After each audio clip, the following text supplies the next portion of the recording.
friends, this is Akshita and welcome back to my channel. In this video, we are going to continue our chapter number 6, life processes. So let's start. हमने अपनी previous video में पढ़ा था कि stomach में हमारा जो proteins हैं वो अमीनो एसिड में चेंज हो गए हैं, सिंपलर फॉर्म में ब्रेक हो गए हैं और हमारा स्टार्च हमारे माउथ में ही सलाइवरी ग्लैंड्स के थ्रू चेंज हो गया था अपनी सिंपलर फॉर्म में. तो अब हम उसके आगे बढ़ते हैं. अब हम पढ़ते हैं लीवर.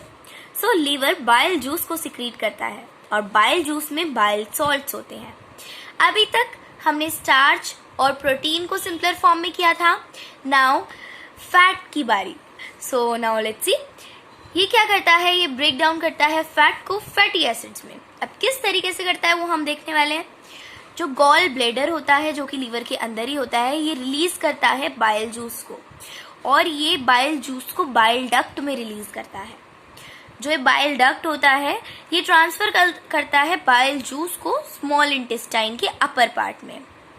अब होता क्या है, जो फूड है वो स्टमक से डायरेक्टली स्मॉल इंटेस्टाइन में चला जाता है. तो लीवर गॉल ब्लैडर के थ्रू बाइल जूस को सिक्रीट करता है और फिर बाइल डक्ट उसे वहां तक ट्रांसफर कर देता है. फिर वहां पर वो मिक्स होते हैं और स्मॉल इंटेस्टाइन में ही उनका जो फैट होता है वो फैटी एसिड में चेंज हो जाता है.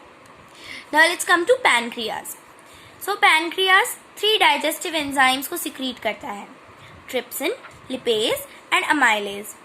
अब इतने लंबे प्रोसेस के बाद भी कुछ फैट्स, प्रोटीन्स और स्टार्च या फिर कार्बोहाइड्रेट्स रह जाते हैं. तो उनको ब्रेक डाउन करने के लिए ये 3 डाइजेस्टिव एंजाइम्स होते हैं. तो let's see. Trypsin break downs protein,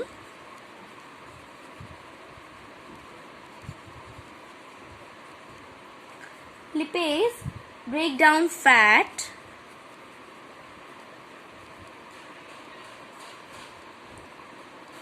and amylase break down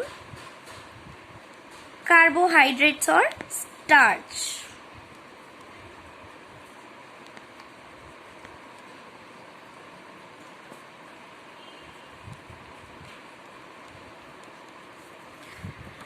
अब इन सभी को ये ब्रेक डाउन करते हैं हमारे स्मॉल इंटेस्टाइन में ही. पैनक्रियाज इनको सिक्रीट कर स्मॉल इंटेस्टाइन में भेज देता है और वहाँ पर इनका भी ब्रेक डाउन हो जाता है और फाइनली हमारा डाइजेशन कंप्लीट होता है.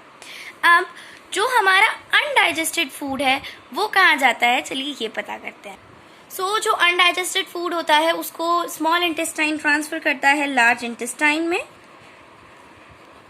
और जो लार्ज इंटेस्टाइन होता है वो उसका जो वाटर अमाउंट होता है, जो भी उसमें वाटर होता है उसको वो अब्जॉर्ब कर लेता है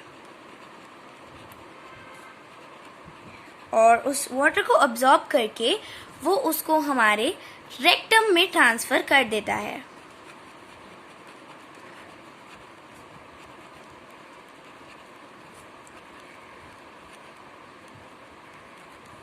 और जब तक हमें सेंसेशंस फील नहीं होती तब तक वो रेक्टम में ही रहता है और जब हमें सेंसेशंस फील होती हैं तो वो हमारे एनस के थ्रू हमारी बॉडी से रिमूव हो जाता है.